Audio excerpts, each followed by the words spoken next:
Hi friends, ನಮಸ್ತೆ. Welcome to Vaishnavi recipes. ನಾವಿವತ್ತು ನಿಮಗಿಲ್ಲಿ ತೋರಿಸ್ತಾ ಇರೋವಂಥ ರೆಸಿಪಿ ಏನಂದರೆ ವಾಂಗಿಬಾತ್ ಪೌಡರ್. ಈ ವಾಂಗಿಬಾತ್ ಪೌಡರ್ ತುಂಬ ಚೆನ್ನಾಗಿರುತ್ತೆ. ಮನೆಯಲ್ಲೇ ಸಿಂಪಲ್ಲಾಗಿ ಈಸಿಯಾಗಿ ಮಾಡ್ಕೊಬೋದು.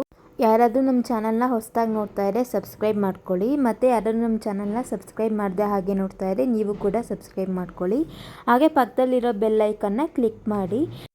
ನಮ್ಮ ವಿಡಿಯೋ ಏನಾದರೂ ನಿಮಗೆ ಇಷ್ಟ ಆದರೆ ನಿಮ್ಮ ಫ್ಯಾಮಿಲಿ ಮತ್ತು ಫ್ರೆಂಡ್ಸ್ ಜೊತೆ ಶೇರ್ ಮಾಡಿ. ಈಗ ವಾಂಗಿಬಾತ್ ಪೌಡರ್ನ ಹೇಗೆ ಮಾಡೋದು ಅಂತ ನೋಡೋಣ ಬನ್ನಿ. ಒಂದು 100 ಗ್ರಾಮ್ ಆಗೋಷ್ಟು ಬ್ಯಾಡಗೆ ಮೆಣಸಿನ್ಕಾಯಿ ತೊಗೊಂಡಿದ್ದೀನಿ. ಅದರಲ್ಲಿ ಅರ್ಧ ಖಾರದ ಮೆಣಸಿನ್ಕಾಯಿನ ತೊಗೊಬೇಕು ನಾವು. ಗುಂಟೂರು ಅಥವಾ ಬೇರೆ ಯಾವುದಾದ್ರೂ ತೊಗೊಳ್ಳಿ. ಅಂದರೆ ಗುಂಟೂರು ಮೆಣಸಿನ್ಕಾಯಿ ಒಂದು 25, ಬ್ಯಾಡಗೆ ಮೆಣಸಿನ್ಕಾಯಿ ಒಂದು 50 ಅಂತ ಅಂದ್ಕೊಳ್ಳಿ. ಹಾಗೆ ಸ್ವಲ್ಪ ಕರಿಬೇವು ತೊಗೊಂಡಿದ್ದೀನಿ. ಕರಿಬೇವು ಆಪ್ಷನಲ್ಲು, ಬೇಕು ಅಂದರೆ ಹಾಕ್ಕೊಳ್ಳಿ, ಬೇಡ ಅಂದರೆ ಸ್ಕಿಪ್ ಮಾಡ್ಬೋದು. ಕೆಲವರು ಹಾಕೋದಿಲ್ಲ ಕರಿಬೇವನ್ನ. 4 ರಿಂದ 5 ಏಲಕ್ಕಿ ಮತ್ತು 1/4 ಟೀ ಸ್ಪೂನ್ ಆಗೋಷ್ಟು ಮೆಂತ್ಯ, ಸ್ವಲ್ಪ ಚಕ್ಕೆ, ಲವಂಗ ಮತ್ತು ಸ್ವಲ್ಪ ಅರಿಶಿನ ಬೋಟ್ ಇಲ್ಲ ಅಂದರೆ ಟರ್ಮರಿಕ್ ಪೌಡರ್, ಅರಿಶಿನ ಪುಡಿ ಬೇಕಾದ್ರೂ ಯೂಸ್ ಮಾಡ್ಕೊಬೋದು. 1 ಟೀ ಸ್ಪೂನಷ್ಟು ಹಿಂಗು ಮತ್ತು 1/4 ಕಪ್ ಆಗೋಷ್ಟು ಧನಿಯಾ, ಅಂದರೆ ಒಂದು 8 ಟೇಬಲ್ ಸ್ಪೂನ್. ಸ್ವಲ್ಪ ಒಣ ಕೊಬ್ಬರಿ 2 ಟೇಬಲ್ ಸ್ಪೂನಷ್ಟು. 4 ಟೇಬಲ್ ಸ್ಪೂನ್ ಕಡಲೆಬೇಳೆ ಮತ್ತು 4 ಟೇಬಲ್ ಸ್ಪೂನ್ ಉದ್ದಿನಬೇಳೆ ತೊಗೊಂಡಿದ್ದೀನಿ. ನಾವು ಕಡಲೆಬೇಳೆ ಉದ್ದಿನಬೇಳೆ ಯಾವ ಕ್ವಾಂಟಿಟಿಲಿ ತೊಗೊಂಡಿರ್ತೀವೋ ಅದ್ರ ಡಬಲ್ಲು ಧನಿಯಾ ತೊಗೊಬೇಕಾಗುತ್ತೆ. ಮತ್ತು ಮಾಡೋದಕ್ಕೆ ಸ್ವಲ್ಪ ಎಣ್ಣೆ. ಸ್ಟವ್ ಮೇಲೆ ಒಂದು ಕಡಾಯಿ ಇಟ್ಕೊಂಡಿದ್ದೀನಿ. ಆ ಕಡಾಯಿಗೆ ಸ್ವಲ್ಪ ಎಣ್ಣೆ ಹಾಕ್ತಾಯಿದ್ದೀನಿ. ಒಂದು 3 ರಿಂದ 4 ಡ್ರಾಪ್ ಆಗೋಷ್ಟು. ಜಾಸ್ತಿ ಹಾಕೋದಕ್ಕೆ ಹೋಗಬೇಡಿ, ಸ್ವಲ್ಪ ಹಾಕಿ. ಇದಕ್ಕೆ ಮೆಂತ್ಯ ಮತ್ತು ಚಕ್ಕೆ, ಲವಂಗ, ಅರಿಶಿನ ಬೋಟ್ ಹಾಕ್ತಾಯಿದ್ದೀನಿ. ಏಲಕ್ಕಿನೂ ಕೂಡ ಇದ್ರ ಜೊತೆನೇ ಹಾಕ್ಕೊಳ್ಳಿ. ಏಲಕ್ಕಿ ಹಾಕೋದು ಮರ್ತ್ಬಿಟ್ಟಿದೆ, ನಾನು ಆಮೇಲೆ ಏಲಕ್ಕಿನ ಹಾಕಿದ್ದೀನಿ. ಲೋ ಫ್ಲೇಮಲ್ಲಿ ಇಟ್ಟೇ ಫ್ರೈ ಮಾಡ್ಕೊಳ್ಳಿ. ಇದು ಸ್ವಲ್ಪ ಬಿಸಿ ಆಗಬೇಕು. ಚಕ್ಕೆ, ಲವಂಗ, ಮೆಂತ್ಯ ಇದೆಲ್ಲ ಸ್ವಲ್ಪ ಬಿಸಿ ಆದಮೇಲೆ ಇದಕ್ಕೇ ನಾವು ತೊಗೊಂಡಿರೋವಂಥ ಧನಿಯನೂ ಕೂಡ ಹಾಕಿಬಿಟ್ಟು ಇದರಲ್ಲೇ ಫ್ರೈ ಮಾಡ್ಕೊಳ್ಳೋಣ. ಧನಿಯಾನ ಹಾಕಿದ್ಮೇಲೆ ಲೋ ಫ್ಲೇಮಿಂದ ಮೀಡಿಯಮ್ ಫ್ಲೇಮ್ಗೆ ಫ್ಲೇಮ್ನ ಚೇಂಜ್ ಮಾಡ್ಕೊಳ್ಳಿ. ಧನಿಯಾ ಏನು ಸ್ವಲ್ಪ ಮೀಡಿಯಮ್ ಫ್ಲೇಮಲ್ಲಿ ಫ್ರೈ ಮಾಡಿದ್ರೂ ಕೂಡ ಏನು ತೊಂದರೆ ಇಲ್ಲ. ಲೋ ಫ್ಲೇಮಲ್ಲೇ ಫ್ರೈ ಮಾಡಿದ್ರೆ ಸ್ವಲ್ಪ ತುಂಬ ಟೈಮ್ ತೊಗೊಳುತ್ತೆ, ಅದಕ್ಕೋಸ್ಕರ. ನೋಡಿ ಫ್ರೆಂಡ್ಸ್, ಒಂದು ಸರಿ ನೀವು ಕೂಡ ಈ ರೀತಿ ವಾಂಗಿಬಾತ್ ಪೌಡರ್ನ ಟ್ರೈ ಮಾಡಿ ಹೇಗಿತ್ತು ಅಂತ ಕಮೆಂಟ್ ಮಾಡಿ. ತುಂಬ ಚೆನ್ನಾಗಿರುತ್ತೆ. ಧನಿಯಾ ಸ್ವಲ್ಪ ಸ್ಮೆಲ್ ಚೇಂಜ್ ಆಗುತ್ತೆ, ಅದ್ರ ಘಮ ಬರ್ತಾ ಇರುತ್ತೆ. ಆಗ ಒಂದು ಪ್ಲೇಟ್ಗೆ ತೆಕ್ಕೊಂಬಿಡಿ. ಧನಿಯಾ ಮತ್ತು ಚಕ್ಕೆ, ಲವಂಗ ಇದನ್ನು ಇವಾಗ ಹುರಿದಿರೋದಷ್ಟನ್ನು ಒಂದು ಪ್ಲೇಟ್ಗೆ ತೆಗೆದ್ಬಿಡಿ. ಧನಿಯಾನ ತೆಗೆದಾದ್ಮೇಲೆ ಅದೇ ಕಡಾಯಿಗೆ ಒಂದು 3 ಡ್ರಾಪ್ ಅಷ್ಟು ಮತ್ತು ಸ್ವಲ್ಪ ಎಣ್ಣೆನ ಹಾಕ್ತಾಯಿದ್ದೀನಿ. ಎಣ್ಣೆನ ಹಾಕಿ ಅದೇ ಬಾಣಲಿಗೆ ನಾವು ತೊಗೊಂಡಿರೋವಂಥ ಕಡಲೆಬೇಳೆ ಮತ್ತು ಉದ್ದಿನಬೇಳೆ ಎರಡನ್ನೂ ಹಾಕಿ ಫ್ರೈ ಮಾಡ್ಕೊಳ್ಳೋಣ. ಎಲ್ಲನೂ ಒಟ್ಟಿಗೆ ಹಾಕ್ಬಿಟ್ರೆ ಒಂದೊಂದಕ್ಕೂ ಸ್ವಲ್ಪ ಬೇರೆ ಬೇರೆ ಟೈಮ್ ತೊಗೊಳುತ್ತೆ ಫ್ರೈ ಆಗೋದಕ್ಕೆ. ಆಗ ಚೆನ್ನಾಗಿರೋದಿಲ್ಲ. ತುಂಬ ಒಂದೊಂದು ಬೇಗ ಫ್ರೈ ಆಗುತ್ತೆ, ಅದು ಸೀದ್ಬಿಡುತ್ತೆ. ಕೆಲವೊಂದು ತುಂಬ ಸ್ವಲ್ಪ ಟೈಮ್ ತೊಗೊಳುತ್ತೆ, ಅದು ಬೇಗ ತೆಗೆದ್ಬಿಟ್ರೆ ಚೆನ್ನಾಗಿರೋದಿಲ್ಲ. ಅದಕ್ಕೋಸ್ಕರ ಈ ರೀತಿ ಸಪ್ರೇಟ್ ಫ್ರೈ ಮಾಡಿದ್ರೆ ನಾವು ಪೌಡರ್ನ ಜಾಸ್ತಿ ದಿನ ಇಟ್ಟರೂ ಕೂಡ ಹಾಳಾಗೋದಿಲ್ಲ. ಎಲ್ಲ ಒಟ್ಟಿಗೆ ಹಾಕ್ಬಿಟ್ಟು ಕೂಡ ಮಾಡ್ಬೋದು. ಅದು ಬೇಗ ಪೌಡರ್ ಹಾಳಾಗಿಬಿಡುತ್ತೆ. ನಾವು ಜಾಸ್ತಿ ದಿನ ಸ್ಟೋರ್ ಮಾಡಬೇಕು ಅಂದರೆ ಈ ರೀತಿ ಮಾಡಿಕೊಂಡ್ರೆ ಚೆನ್ನಾಗಿರುತ್ತೆ.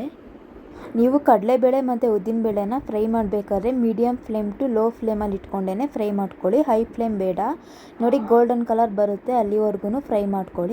ಈಗ ಗೋಲ್ಡನ್ ಕಲರ್ ಬಂದಿದೆ. ನಾನು ಇದನ್ನು ಅದೇ ಪ್ಲೇಟ್ಗೆ ತೆಗಿತಾ ಇದ್ದೀನಿ. ಧನಿಯಾ ಹಾಕಿದ್ವಲ್ಲ ಅದೇ ಪ್ಲೇಟ್ಗೆ ಹಾಕಿಬಿಟ್ಟು ಮತ್ತು ಅದೇ ಕಡಾಯಿಗೆ ಸ್ವಲ್ಪ ಎಣ್ಣೆ ಹಾಕಿಬಿಟ್ಟು ಮೆಣಸಿನ್ಕಾಯಿನ ಉರಿಬೇಕಾದ್ರೆ ಸ್ವಲ್ಪ ಎಣ್ಣೆ ಜಾಸ್ತಿ ಹಾಕ್ತಾಯಿದ್ದೀನಿ. ಎಣ್ಣೆ ಹಾಕೋದ್ರಿಂದ ಘಾಟ್ ಬರೋದಿಲ್ಲ. ಘಾಟ್ ಬಂದರೆ ತುಂಬ ಕೆಮ್ಮು ಬರುತ್ತಲ್ಲ, ಅದಕ್ಕೋಸ್ಕರ.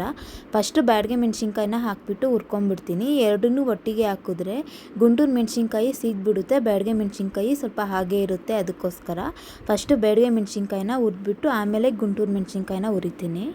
ಮೆಣಸಿನ್ಕಾಯಿನೂ ಕೂಡ ಮೀಡಿಯಮ್ ಫ್ಲೇಮಲ್ಲಿ ಇಟ್ಟೇ ನಾನು ಫ್ರೈ ಮಾಡ್ತಾಯಿದ್ದೀನಿ. ಸ್ವಲ್ಪ ಮೆಣಸಿನ್ಕಾಯಿ ಕಲರ್ ಚೇಂಜ್ ಆಗುತ್ತೆ ನೋಡಿ, ಸ್ವಲ್ಪ ಕಪ್ಪಗೆ ಆಗ್ತಾ ಇರುತ್ತೆ ನೋಡಿ. ಈ ಥರ ಆದಮೇಲೆ ಮೆಣಸಿನ್ಕಾಯಿನ ತೆಗೆದ್ಬಿಡಿ. ಮೆಣಸಿನ್ಕಾಯಿನ ತೆಗೆದಾದ್ಮೇಲೆ ಅದೇ ಕಡಾಯಿಗೆ ಇನ್ನೂ ಒಂದು ಸ್ವಲ್ಪ ಎಣ್ಣೆನ ಹಾಕ್ಬಿಟ್ಟು ಕರಿಬೇವು ಮತ್ತು ಗುಂಟೂರು ಮೆಣಸಿನ್ಕಾಯಿ ತೊಗೊಂಡಿದ್ವಲ್ಲ ಅದನ್ನು ಹಾಕ್ಬಿಟ್ಟು ಫ್ರೈ ಮಾಡ್ತಾಯಿದ್ದೀನಿ. ಈಗ ಮೆಣಸಿನ್ಕಾಯಿ ಸ್ವಲ್ಪ ಕಲರ್ ಚೇಂಜ್ ಆದಮೇಲೆ ಇದಕ್ಕೇ ಒಣ ಕೊಬ್ಬರಿನ ಹಾಕ್ಬಿಟ್ಟು ಜಸ್ಟ್ ಒಂದು ಸರಿ ಮಿಕ್ಸ್ ಮಾಡಿಬಿಟ್ಟು ಸ್ಟವ್ ಆಫ್ ಮಾಡ್ಕೊಳ್ಳಿ. ಒಣ ಕೊಬ್ಬರಿನ ತುಂಬ ಹೊತ್ತೇನು ಫ್ರೈ ಮಾಡೋದು ಬೇಡ. ಸ್ಟವ್ ಆಫ್ ಮಾಡಿ ಆದಮೇಲೆ ಇದಕ್ಕೇ ನಾವು ಹುರಿದಿಟ್ಕೊಂಡಿದ್ವಲ್ಲ ಎಲ್ಲನೂ ಹಾಕ್ಬಿಟ್ಟು ಒಂದು ಸರಿ ಮಿಕ್ಸ್ ಮಾಡಿಬಿಡಿ. ಹಿಂಗೂ ಕೂಡ ಈಗ ಸ್ಟವ್ ಆಫ್ ಮಾಡಿದ್ಮೇಲೆ ಹಾಕಿ ಮಿಕ್ಸ್ ಮಾಡಿಬಿಟ್ಟು ಅದಾದಮೇಲೆ ಒಣಮೆಣಸಿನ್ಕಾಯಿ, ಧನಿಯಾ, ಕಡಲೆಬೇಳೆ, ಉದ್ದಿನಬೇಳೆ ಎಲ್ಲನೂ ಹುರಿದಿಟ್ಕೊಂಡಿದ್ವಲ್ಲ ಅದನ್ನೆಲ್ಲನೂ ಹಾಕಿ ಒಂದು ಸರಿ ಮಿಕ್ಸ್ ಮಾಡ್ಕೊಂಬಿಡಿ.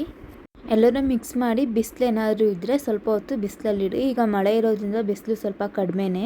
ಈ ರೀತಿ ಮಿಕ್ಸ್ ಮಾಡಿಬಿಟ್ರೆ ಸ್ವಲ್ಪ ಮೆತ್ತಗಿರೋದಿಲ್ಲ, ಸ್ವಲ್ಪ ಬಿಸಿ ಇರುತ್ತೆ. ಇದು ಸ್ವಲ್ಪ ತಣ್ಣಗಾದ್ಮೇಲೆ ಮಿಕ್ಸಿ ಜಾರ್ಗೆ ಹಾಕಿಬಿಟ್ಟು ಪೌಡರ್ ಮಾಡ್ಕೊಳ್ಳಿ. ಮೆಣಸಿನ್ಕಾಯಿನೆಲ್ಲ ಸ್ವಲ್ಪ ಈ ರೀತಿ ಮುರಿದ್ಬಿಟ್ಟು ಪೌಡರ್ ಮಾಡಿ, ಆಗ ಪೌಡರ್ ಮಾಡೋದಕ್ಕೆ ಈಸಿ ಆಗುತ್ತೆ. ಈಗ ಎಲ್ಲನೂ ಕೂಡ ಮಿಕ್ಸ್ ಮಾಡಿಬಿಟ್ಟು ಮಿಕ್ಸಿ ಜಾರ್ಗೆ ಹಾಕಿ ಪೌಡರ್ ಮಾಡ್ಕೊತಾ ಇದ್ದೀನಿ. ನಿಮ್ಮ ಮಿಕ್ಸಿಲಿ ಎಷ್ಟು ಪೌಡರ್ ಆಗುತ್ತೋ ಅಷ್ಟು ನೈಸಾಗಿ ಪೌಡರ್ ಮಾಡ್ಕೊಳ್ಳಿ. ನಾನಿಲ್ಲಿ ಸ್ವಲ್ಪ ಜಾಸ್ತಿ ಕ್ವಾಂಟಿಟಿಲಿ ಮಾಡಿರೋದ್ರಿಂದ ನಾನು 2 ಸರಿ ಮಿಕ್ಸಿ ಜಾರ್ಗೆ ಹಾಕ್ಬಿಟ್ಟು ಪೌಡರ್ ಮಾಡಿದೆ.